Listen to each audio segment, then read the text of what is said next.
상황을 맞이할 때가 있습니다. 모함하는 사람들, 또 오해를 일으킬 만한 말을 퍼뜨리는 사람들, 근거도 없이 비난하는 사람들 만날 때 있습니다. 내가 잘못한 것 없이 억울한 상황을 맞이할 때 여러분들은 어떻게 대처하십니까?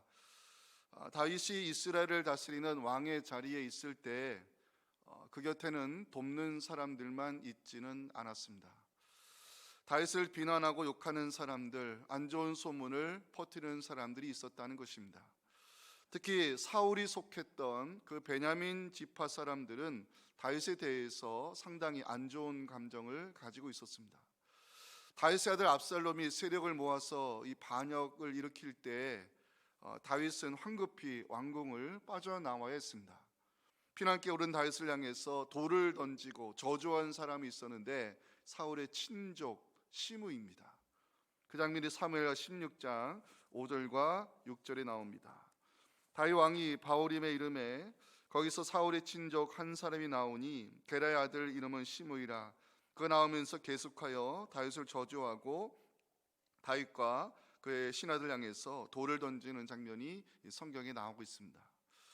다윗이 공동체를 이끌어가는 리더의 자리에 있을 때 모든 사람들이 다윗에게 호의적인 것은 아니었습니다. 복잡한 정치 관계 속에서 속을 드러내지 아니하고 칼을 숨기고 있는 사람들 때문에 다윗은 항상 긴장감을 유지해야 했습니다. 오늘 우리가 살펴볼 이 시편 4편은 다윗이 대적들로부터 위기 상황을 만났을 때 하나님께 도움을 구하는 다윗의 기도가 이 시편 4편의 내용을 이루고 있는데요. 자, 1절 보시면 다윗은 하나님을 의의 하나님이라 부르며 기도를 시작하고 있습니다. 우리 함께 읽겠습니다. 내 의의 하나님이여, 내가 부를 때에 응답하소서. 곤란 중에 나를 너그럽게 하셨사오니 내게 은혜를 베푸사 나의 기도를 들으소서. 자, 다윗을 곤란한 상황으로 몰아가는 대적자들이 누구일까? 다윗은 그들을 인생들이라 부르고 있는데 2절에서 경고하고 있습니다. 인생들아, 어느 때까지 나의 영광을 바꾸어 욕되게 하며 헛된 일을 좋아하고 거짓을 구하려는가? 다윗을 위협한다는 것은 어떤 의미일까요? 다윗을 위협한다는 것은 다윗을 이스라엘 왕으로 세우신 하나님의 영광을 욕되게 하는 길이고, 다윗을 끌어내리려는 시도 자체가 하나님 보시기에 헛된 일이라 말할 수밖에 없습니다. 다윗은 대적자를 향해서 외칩니다. 하나님은 나를 경건한 자로 택하셨다고, 하나님은 나의 기도를 들으시는 하나님이라고, 그렇기 때문에 너희는 죄 짓는 짓을 하지 말라고 3절과 4절에서 전하고 있습니다. 여호와께서 자기를 위하여 경건한 자를 택하신 줄 너희가 알지어다. 내가 그를 부를 때에 여호와께서 들으시리로다. 너희는 떨며 범죄하지 말라고 이 다윗이 경고하고 있습니다.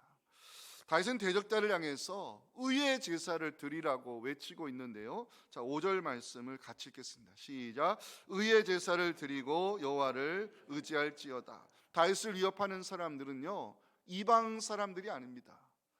다윗의 대적자들은 이스라엘 사람이고 하나님께 제사를 드리는 사람들입니다. 하지만 그들은 참된 예배자가 아니었습니다. 왜냐하면 성전에서는 제사를 드리는 모습을 보여주고 있지만 돌아서서는 하나님께서 기름 부어 세우신 주의 종 다윗을 향해서 칼을 들고 있기 때문에 그렇습니다. 하나님은 의의 제사를 드리는 자와 함께 하신다는 사실을 다윗이 6절에서 강조하고 있습니다. 여러 사람의 말이 우리에게 선을 보일 자 누구냐 하오니 여호와여 주의 얼굴을 들어 우리에게 비추소서. 하나님께서 얼굴을 드신다는 것은 무엇을 의미할까요? 하나님께서 얼굴을 드신다는 것은 참되게 예배하는 자들을 하나님이 인정하시고 하나님이 그들과 함께 하시며 그들 가운데 임재하기를 하나님이 기뻐하신다는 뜻입니다. 의의 제사를 드리는 예배자는 하나님 주시는 영적인 기쁨을 누리게 될 것을 다윗이 7절에서 증거하는데 7절 말씀에서 오늘 설교 제목이 나왔습니다. 함께 읽겠습니다. 주께서 내 마음에 두신 기쁨은 그들의 곡식과 새 포도주가 풍성할 때보다 더하니이다. 아멘. 예배자는 눈에 보이는 기쁨보다 하나님 주시는 영적 기쁨을 누려야 한다는 것이 다윗이 전하고 있는 중요한 교훈입니다. 다윗이 마지막으로 어려운 상황이 있지만 그럼에도 나는 평안히 눕고 자기도 안다고 하면서 하나님이 함께 하시는 자는 평강의 축복, 샬롬의 축복을 누리게 될 것을 이 8절에서 마지막으로 전합니다.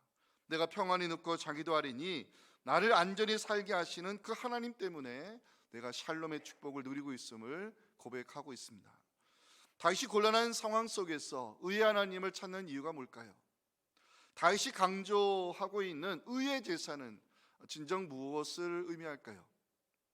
예배자가 누려야 될 참된 기쁨은 무엇인가? 이에 대한 답을 오늘 시편 4편의 말씀에서 함께 찾아가기 원합니다. 오늘 예배를 섬기는 우리 예배위원회 사역자들 그리고 하나님을 예배하는 여러분들 모두에게 하나님 주시는 참된 기쁨이 함께하기를 주님의 이름으로 축복합니다. 우리 첫째 말씀을 같이 함께 읽겠습니다. 시작. 곤란한 일이 생길 때 우리는 의의 하나님을 찾아야 한다는 사실입니다. 다윗을 힘들게 하는 사람들은 누구일까? 2절 한번 봐주실까요? 인생들아 어느 때까지 나의 영광을 바꾸어 욕되게 하며 헛된 일을 좋아하고 거짓을 구하려는가? 다윗은 대적자들을 인생들이라고 부르고 있어요. 인생들. 자, 인생들아, 여기에 히브리어 이쉬라는 단어가 들어가 있는데 히브리어 이쉬는 공동체의 영향력을 행사하는 사람들, 이런 의미입니다. 다윗을 위기 상황으로 몰아가는 사람들이 누구일까? 이스라엘 공동체에 영향력을 행사할 수 있는 힘을 가진 권력자들이었습니다. 권력자들이 세력을 모아서 다윗을 대적하는 것은 진영 대 진영의 싸움이 될 수밖에 없기 때문에 이스라엘 공동체에는 분열의 위기가 닥쳐오는 것이라 말할 수밖에 없습니다. 공동체의 분열은 다른 나라로부터 침략을 받기 쉬운 기회를 제공하기 때문에 이스라엘의 왕으로 세움받은 다윗에게 상당히 어려운 상황이 찾아온 것입니다. 어려움이 다가왔을 때 다윗이 제일 먼저 한 일이 무엇일까요? 자, 우리는 1절 말씀을 주목할 필요가 있습니다. 내 의의 하나님이여 내가 부를 때에 응답하소서. 곤란 중에 나를 너그럽게 하셨사오니 내게 은혜를 베푸사 나의 기도를 들어달라고 다윗이 외치고 있습니다. 구약 성경에서 의의 하나님이라는 표현은 시편 4편 1절에서 유일하게 한 번 딱 등장합니다. 다윗이 위기 상황을 맞이하면서 하나님을 찾는 이유가 무엇일까? 첫째, 다윗은 의로우신 하나님을 믿었기 때문입니다. 어떤 하나님을 믿었다고요? 의로우신 하나님. 자, 그러면 의라는 단어를 우리가 찾아볼 필요가 있겠죠. 의의 하나님에서 이 의라는 단어는 히브리어로 정확, 공정 이런 뜻을 가지고 있습니다. 다윗이 당한 어려움은 이스라엘 공동체에서 영향력을 행사하는 권력자들이 의기투합하여 일으킨 반역이었습니다. 대적자들은 없는 말을 만들어 소문을 퍼뜨렸고요. 비난하는 말을 난무하면서 다윗을 끌어내리기 위해 모든 수단을 동원했을 것입니다. 억울한 일을 당했을 때 다윗이 가장 먼저 한 일은 군사적 힘을 일으켜 그들의 반역을 잠재우는 일이 아니었습니다. 이 억울한 상황을 맞이했을 때 다윗이 제일 먼저 한 일은 의로우신 하나님을 찾는 일이었습니다. 모든 것을 정확히 보시고 모든 상황을 공정히 판단하실 수 있는 의로우신 하나님을 다윗이 믿었기 때문입니다. 사람의 눈은 속일 수 있을지 몰라도 사람의 귀는 어둡게 만들 수 있을지 몰라도 모든 것을 감찰하시는 하나님의 눈과 귀는 속일 수 없음을 다윗은 알고 있었기 때문입니다. 그래서 다윗은 하나님께서 정확히 판단하시고 공정하게 판결해 주실 것을 기대하며 의의 하나님을 찾고 있는 것입니다. 어려운 일이 생길 때, 억울한 일이 생길 때 믿는 사람은 스스로 문제 해결자로 나서면 안 됩니다. 모든 것을 정확히 판단하시는 공의로우신 하나님에게 그 문제를 맡길 때 우리는 의로우신 하나님을 만나게 될 줄 믿으시기 바랍니다. 자, 다윗이 왜 하나님을 찾았을까? 두 번째 이유는 너그럽게 하시는 하나님을 경험했었기 때문에 그렇습니다. 자, 1절 보시면 다윗이 하나님을 향하여 곤란 중에 나그를 너그럽게 하셨다고 과거의 동사를 가지고 고백을 하고 있어요. 자, 그래서 너그럽게 하다는 단어를 찾아봤습니다. 너그럽게 하다는 단어는 히브리어로 공간을 넓히다, 이런 뜻입니다. 공간을 넓히다. 대적자들이 음모를 꾸미고 거짓 소문을 퍼뜨리며 세력을 규합하여 다윗을 조여올 때 다윗은 숨이 막히는 고통을 느껴야 했을 것입니다. 다윗은 지금까지 그런 경험을 수도 없이 해왔습니다. 사울 왕이 국가 권력을 동원해 가지고 다윗을 추적하여 죽이고자 했을 때 다윗은 숨을 곳이 없었습니다. 내일을 기약할 수 없는 불안한 오늘을 살아갈 때 다윗은 아마도 숨 막히는 아픔을 느껴야 했을 것입니다.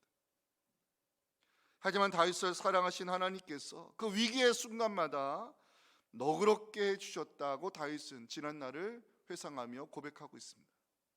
너그럽게 하다는 것은 말씀드렸지만 공간을 넓히다는 뜻으로 다윗으로 하여금 숨 쉴 수 있는 공간을 하나님이 마련해 주셨다는 의미입니다.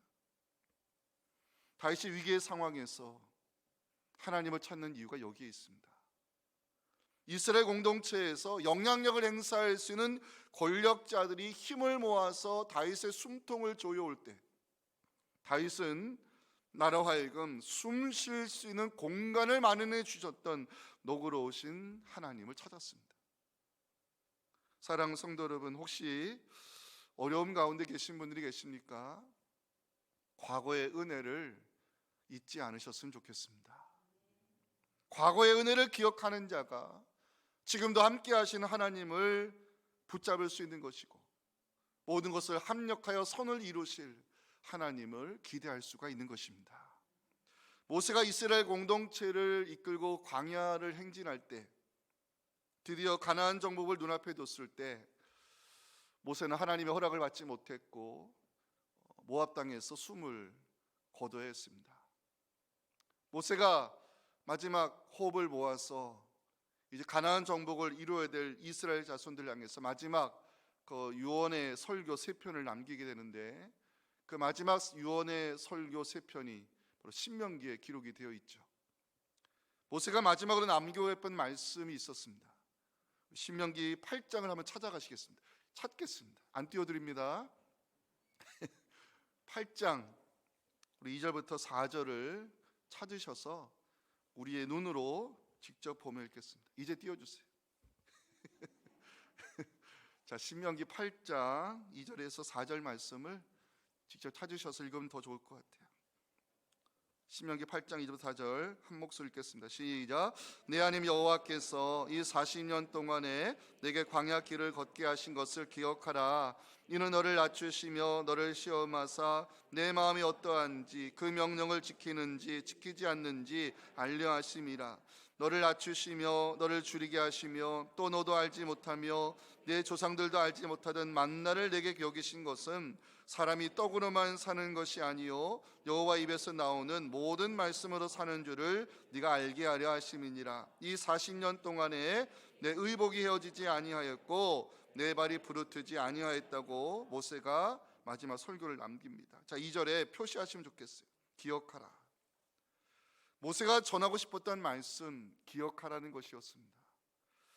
광야길을 걷는 동안에 하나님이 우리에게 하셨던 일을 기억하라고, 하나님께서 쓴물을 단물로 바꾸셨던 그 무리바의 사건을 기억하라고, 우리의 배가 굶주려 힘들어할 때 누구도 맛보지 못한 하늘의 만나를 먹이셨던 하나님을 기억하라고, 이 광야에 불편했던 삶을 우리가 겪어왔지만 그럼에도 하나님은 우리의 의복이 헤어지지 아니하고 우리의 발이 부르트지 아니하도록 세심하게 돌봐주셨던 하나님의 은혜를 기억하라고 모세가 마지막 유언적 설교를 남기고 있습니다.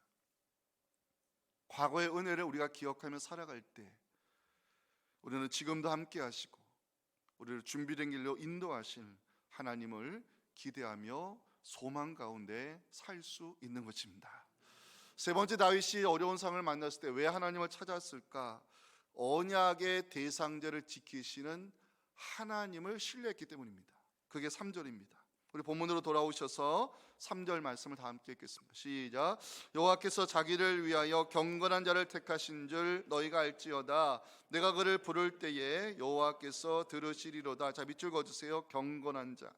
중요한 의미가 담겨 있어요. 다윗은 하나님께서 자기를 경건한 자로 택해 주셨다고 선언을 하고 있어요. 경건한 자, 여기에 히브리어 헤세드라는 단어가 여기 들어가 있는데 하나님과 계약을 맺은 자, 이런 뜻입니다. 다윗은 자신을 하나님과 계약을 맺은 자로 표현하면서 내 삶이, 내 인생이 하나님의 언약 안에 거하고 있음을 신뢰하고 있습니다. 하나님의 언약 안에 거한다는 것이 왜 중요하느냐? 하나님은 당신과 맺은 계약을 신실함으로 지키시고 언약 안에 거하는 자를 보호하시기 때문에 그렇습니다. 하나님이 다윗과 맺은 언약이 있지요. 사무엘하 7장 16절입니다. 내 집과 내 나라가 내 앞에서 영원히 보존되고 내 왕위가 영원히 견고할 것을 하나님이 약속했어요.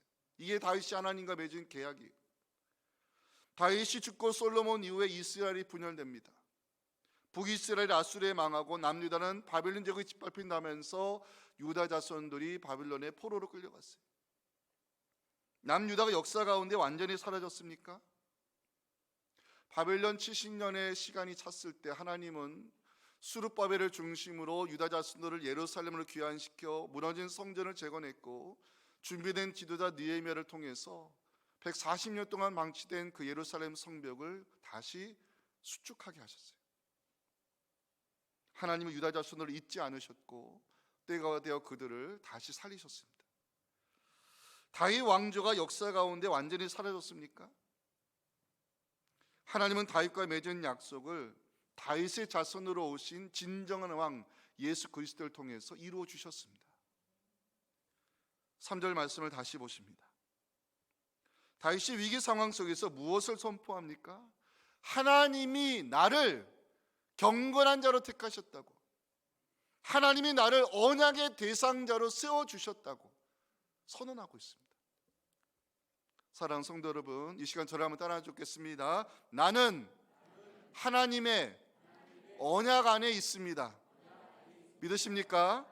하나님의 언약 안에 거한다는 것, 신실하신 하나님이 언약의 대상자인 우리를 지켜줄 것을 여러분 믿으시고 하나님의 약속의 말씀을 품고 기도하는 여러분들에게 말씀대로 이루어지시는 하나님의 능력이 나타나기를 주님의 이름으로 축원합니다. 자, 마지막 메시지 함께 읽겠습니다. 시작. 참된 예배자는 하나님께 의의 제사를 드려야 한다는 것이 시편 4편 우리 교회는 마지막 메시지인데, 자 5절 가셔서 표시해 주세요. 의의 제사라는 단어를 표시해 주세요. 의의 제사라는 것이 뭘 의미할까요? 의의 제사라는 것은 하나님이 받으실 만한 합당한 제사, 다시 말하면 참된 예배를 가리킵니다. 오늘 예배를 섬기는 우리 예배위원회 사역자들이 헌신을 다짐하며 예배를 섬기고 있는데요, 우리가 하나님께 드려야 될 참된 예배가 무엇인지 함께 좀 살펴봤으면 좋겠습니다. 첫째, 형식적 제사를 드리면 안 됩니다. 형식적 제사를 드리면 절대로 안 됩니다. 이사 시대에 하나님이 이스라엘 백성이 드리는 제사를 지켜보시고 심하게 책망한 적이 있어요. 왜 하나님이 책망하셨을까? 이유가 있겠죠. 이사 1장 12절 보십니다. 너희가 내 앞에 보이러 오니 이것을 누가 너희에게 요구하였느냐? 너희는 내 마당만 밟을 뿐이라고 하나님이 이스라엘 사람들을 책망합니다. 하나님 이스라엘 백성을 향해서 예배자를 부르지 않으시고요, 마당만 밟는 자들이라고 표현하셨어요. 마당만 밟는 자들이라는 것은 형식적으로는 제물을 드리는데 마음의 제사를 드리는 것이 아닙니다. 하나님은 예배자의 마음을 제물로 받기 원하시는데 이스라엘 백성은 형식적으로 제물만 바치면 마음은 우상을 향하고 있었던 것입니다. 하나님은 성전 마당만 밟는 사람들 향해서 이사야 1장 11절에서 경고하십니다. 여호와께서 말씀합니다. 너희의 무수한 제물이 내게 무엇이 유익하겠느냐? 나는 순양의 번제와 살찐 짐승의 기름에 배불렀고 나는 수송아지나 어린 양이나 순년소의 피를 기뻐하지 아니한다고 말씀합니다. 우리 예배위원회 분들께 제가 부탁드리고 싶은 것이 있습니다. 우리 교회 오시는 성도님들이 마당만 밟고 가는 자들이 아닌 하나님께 기쁨의 제사 드리는 참된 예배자로 설 수 있도록 기도해 주셔서 우리 교회가 예배가 살아있는 믿음의 공동체로 세움받을 수 있기를 간절히 소망합니다. 두 번째, 하나님이 우리에게 진정 원하시는 것은 예배자의 삶입니다. 자, 5절 다시 보시면 다윗이 의의 제사를 드리라고 강조하고 있는데, 의의 제사는 하나님이 받으실 만한 합당한 예배를 의미합니다. 그럼 하나님이 받으실 만한 합당한 예배는 뭘 의미할까요? 예배자의 삶이 따라와야 한다는 것입니다. 하나님께서 이스라엘 백성이 드리는 형식적 제사를 받지 않은 이유를 이제 보여드리겠습니다. 예배자의 삶이 없었기 때문입니다. 이사야 1장 14절 15절 제가 한번 읽어봅니다. 내 마음이 너의 월삭과 정연 절기를 싫어하나니 그것이 내게 무거운 짐이라. 내가 지기에 곤비하였느니라. 너희가 손을 펼 때에 내가 내 눈을 너희에게서 가리고 너희가 많이 기도할지라도 내가 듣지 아니하리니 이는 너희 손에, 예배자들의 손에 피가 묻혀 있다고 하나님이 지적하고 있습니다. 하나님 이스라엘 백성이 드리는 제사를 받지 않으신 이유는요, 예배자의 삶이 없었기 때문입니다. 창세기에 나오는 가인과 아벨의 사건을 우리가 주목할 필요가 있어요. 창세기 4장 4절 5절 말씀을 다 함께 읽겠습니다. 시작. 아벨은 자기도 양의 첫 새끼와 그 기름으로 드렸더니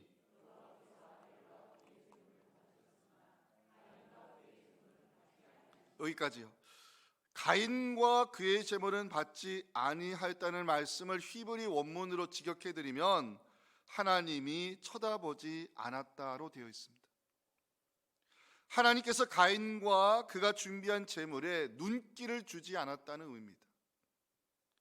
하나님께서 가인의 제사를 받지 아니한 이유, 하나님이 가인이 준비한 제물을 쳐다보지도 않은 이유는요, 예배자의 삶이 없었기 때문입니다. 하나님은 제물에 속는 분이 아닙니다. 하나님의 형식적 제사에 속는 분이 아닙니다. 하나님이 아벨의 제사를 기쁘게 받으신 이유는요, 예배자의 삶을 보셨기 때문입니다. 의의 제사를 드리는 것이 왜 중요한지 아십니까? 참된 예배를 드리는 예배자들에게 하나님이 얼굴빛을 비추어 주시기 때문입니다. 그게 6절입니다. 마지막 것이면 여호와여 주의 얼굴을 들어 우리에게 비추소서. 여호와여 주의 얼굴을 들어 우리에게 비추소서. 이 말씀의 가치를 여러분들이 이해하시려면요, 아론의 축복 기도문으로 돌아갈 필요가 있습니다. 오늘 우리 신호선 집사님이 첫 찬양으로 아론의 축복 기도문과 관련된 찬양을 선정했는데, 민수기 6장 23절에서 26절에 대제사장의 축복 기도문이 기록이 되어 있습니다. 너무나 유명한 말씀입니다만은 함께 읽겠습니다. 시작.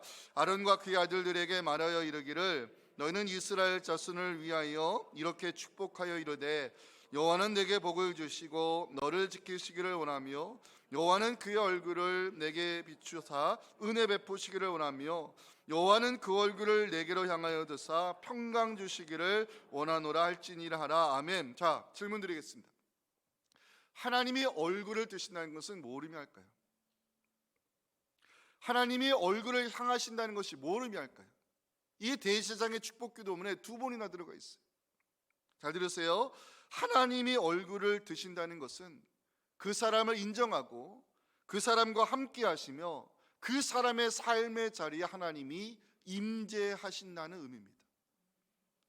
자, 본문으로 돌아오셔서 5절에 의의 제사라는 말씀과 6절 마지막에 여호와여 주의 얼굴을 들어 우리에게 비추소서, 이 말씀들을 연결하면요, 성경은 우리에게 중요한 메시지를 전하고 있어요. 하나님은 참된 예배를 드리는 예배자를 인정하시고 예배자와 함께 하시며 그 사람의 삶의 자리에 하나님이 임재하기를 기뻐하신다고 성경은 말씀하고 있는 거예요. 사랑하는 성도 여러분, 하나님 앞에 좋은 예배자로 서시기 바랍니다. 예배자의 삶을 살아가시기 바랍니다.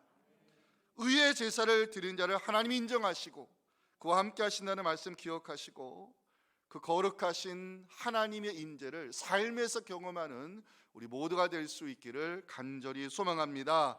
세 번째, 참된 예배자에게는요, 하나님이 주시는 기쁨을 누린다고 7절에서 오늘 말씀하는데, 7절에서 오늘 설교 제목이 나왔다고 말씀드렸잖아요. 한 번 더 읽겠습니다. 시작.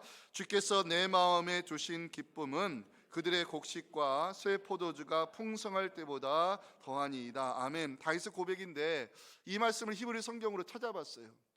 의역해드리면 하나님은 그들의 곡식과 새 포도주가 많아질 때보다 더한 기쁨을 내 마음에 주셨습니다로 되어 있어요.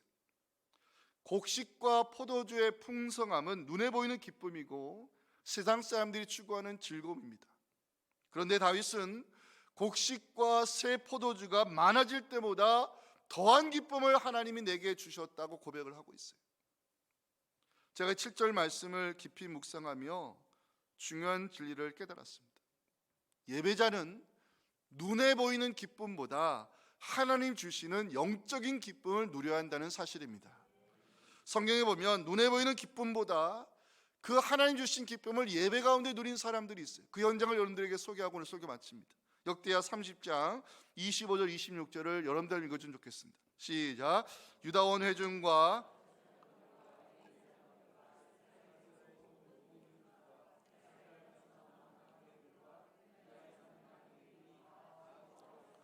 예루살렘에 큰 기쁨이 있었으니 이스라엘 왕 다윗의 아들 솔로몬 때로부터 뭐라고요? 이러한 기쁨이 예루살렘에 없었대요. 히스기야 시대에 온 백성이 모여 유월절 제사를 드리는 장면입니다. 히스기야 시대에 유월절 제사를 드리며 왜 온 사람들이 예배드림의 기쁨을 누렸을까? 잘 들으세요. 예배를 돕는 사역자들이 있었기 때문입니다. 북이스라엘 사람들도 유월절 제사에 참여할 수 있도록 히스기야의 편지를 가지고 움직였던 보발꾼들이 있었어요. 역대하 30장 6절이죠.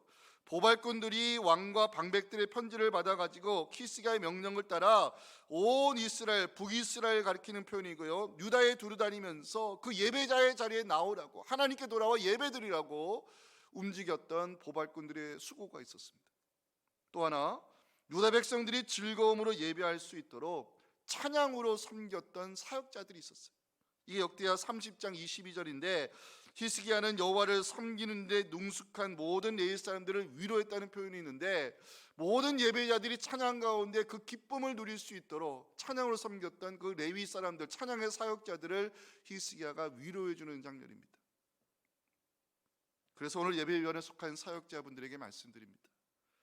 우리 교회 오시는 성도님들이 성전 마당만 밟고 돌아가지 않도록 예배 가운데 살아계신 하나님을 만날 수 있는 기쁨을 누리도록 정말 진정한 마음으로 예배를 섬겨주시기 바랍니다. 우리 성도님들이 예배 가운데 즐거움을 누리고 참된 기쁨을 누릴 수만 있다면 저는 우리 교회가 정말 예배 가운데 회복을 이루고 우리의 살아있는 예배를 통해서 하나님께 영광 올려드리는 예배 공동체로 견고히 서갈 수 있기를 주님의 이름으로 축원합니다. 우리를 예배자로 세우기 위해 이 땅에 내려오신 우리 구주 예수님의 은혜와 예배를 돕는 우리 사역자의 헌신을 통해서 귀한 영광을 거두어 주실 하나님 아버지의 크신 사랑과 예배의 회복과 부흥의 역사를 이루시는 성령의 함께 하심이 오늘 주신 이 말씀을 가지고 각자 사역자의 자리로 돌아가 우리 성도들이 예배 가운데 하나님을 만날 수 있도록 예배드림의 기쁨과 즐거움을 누릴 수 있도록 그 주어진 위치에서 함께 섬기기를 다짐하는 우리 모든 예배 사역자들과 이 자리에 선 모든 예배자들의 그 헌신 위에 지금부터 영원토록 함께 하시기를 간절히 축원하옵나이다. 아멘.